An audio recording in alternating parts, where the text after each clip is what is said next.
You have the floor, sir. Дуже дякую. Шановна пані. In an address Tuesday to the United Nations Security Council, Ukrainian President Volodymyr Zelensky shared a video showing harrowing images, as one UN official put it, showing bodies, some of them burned, in Ukraine.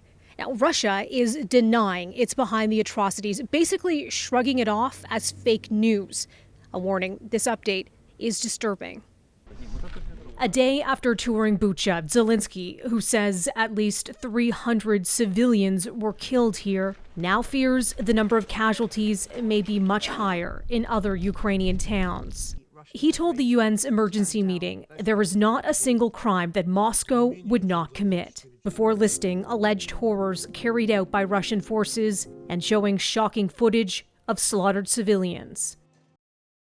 Some of them were shot on the streets, others were thrown into the wells, so they died there in suffering. They were killed in their apartments, houses, blowing up grenades. The civilians were crushed by tanks while sitting in their cars in the middle of the road, just for their pleasure. Russia's ambassador to the UN dismissing the damning accusations as lies.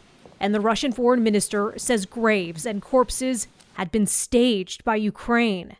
But satellite images appear to show dead bodies in Bucha on March 19th, before the withdrawal of Russian forces. An analysis by the New York Times confirmed the accuracy of the satellite images by comparing them to video taken at street level from the same locations. Zelensky called for Russia to be removed from the UN Security Council, and the U.S. representative making the case for Russia's removal from the UN Human Rights Council. Given the growing mountain of evidence, Russia should not have a position of authority in a body whose very purpose, is to promote respect for human rights.